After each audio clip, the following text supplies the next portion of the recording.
If I told you that over the next 10 years, we ushered in the golden age of journalism and that social media became an unambiguous force for good, and we just solved all these problems of fake news and misaligned incentives, and we had a truly healthy media landscape, how did we get there?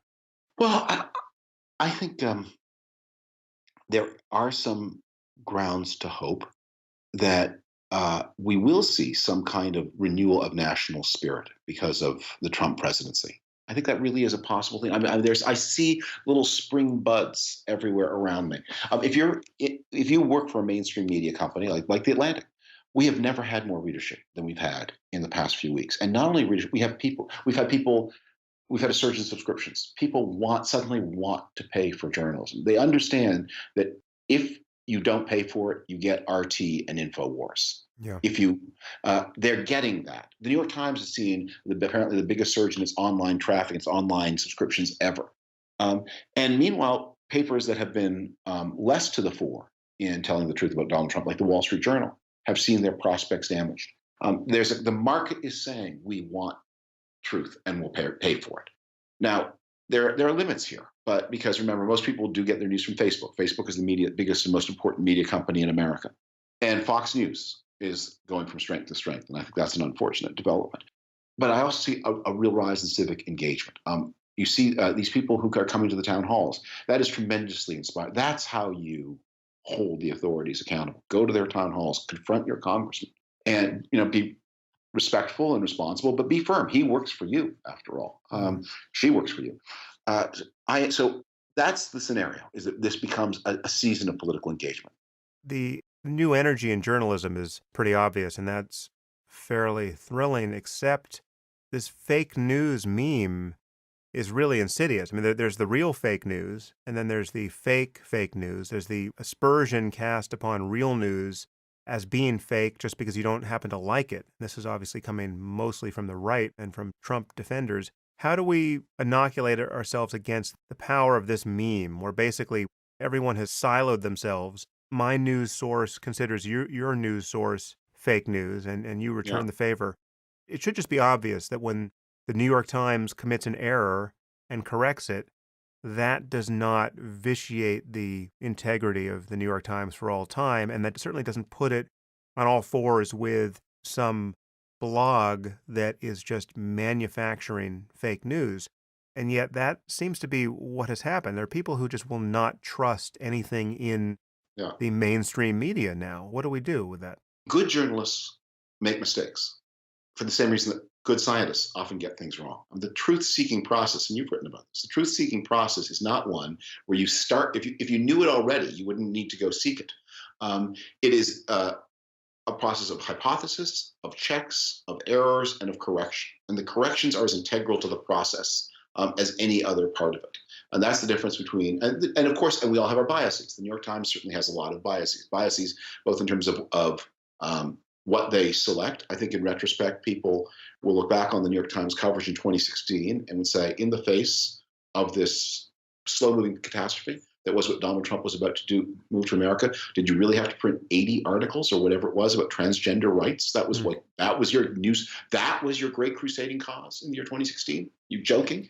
They have biases and imperfections and flaws, but they're in a different business from the deliberate production of propaganda, which is the Fox News business, or the construction actually of lies in order to have political effect, which is what RT does. And those are differences. How do we get past that? Your question contained the answer, which is we wish it were true that the reason that we are polarized in our opinions is because we have different facts, and if we'd only somehow agree on the facts, we'd have the same opinions. As that you frame this, in my opinion, exactly correctly. We start with the different points of view, and then we go find the different facts to support our point of view. So the answer to this problem about media is embedded in an answer to our society, that we have to find some ways to make American society more cohesive. And I have my thoughts about that. They're probably somewhat different from your thoughts, but a more effective and cohesive society in which more people feel they are full participants will be, I think, less vulnerable to this kind of disinformation. So when you say your thoughts are different from mine, you picture some significant role for religion here to bring people together? Religious institutions are important.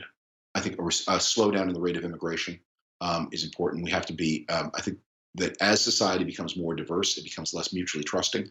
Think that politics comes to feel more and more like a zero-sum game. Hmm. I think we need to see an acceleration of economic growth. We need to be much more clear-minded about the fact that if your town is slowly dying, you're going to have to leave it. We are not that the job that the people must move to the jobs, not the jobs to the people. Hmm. This has nothing to do with Trump.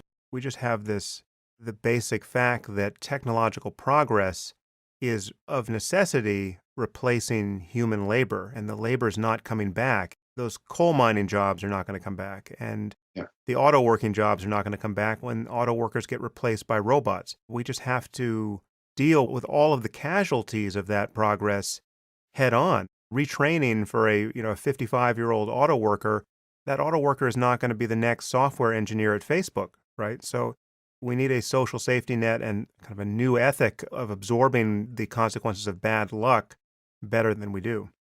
Well, this takes us very far off topic, but Yeah. some of the answers to this are contained on the left. We do need a more universal and more national system of health coverage. That people should not be, if they should not be trapped in a town because if they move to a place where there's more work, they have to worry that their health coverage will be lost. But some things are hard teachings, like we really need to take another look at this disability system.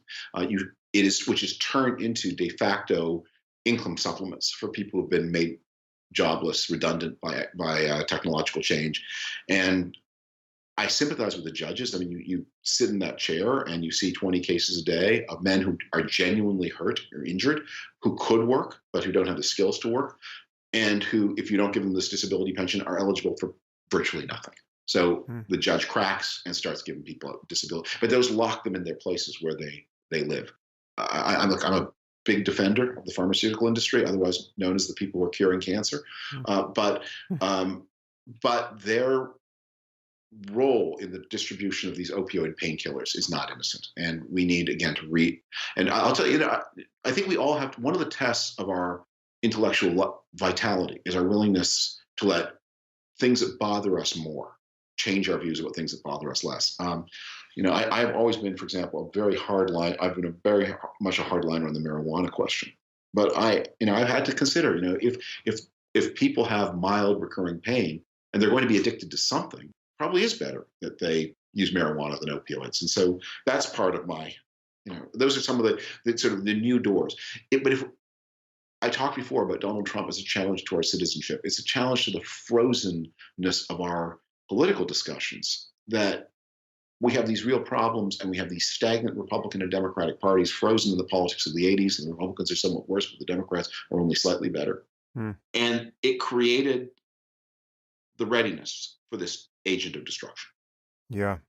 Well, it's a pleasure to begin the process of digging out with you, and you are very much a man who is meeting his moment. It's wonderful to see you on Twitter. I recommend that all of our listeners follow you on Twitter. You are just a fount of good information and appropriate ire on the topic of what's happening in Washington right now. So please keep it up, David.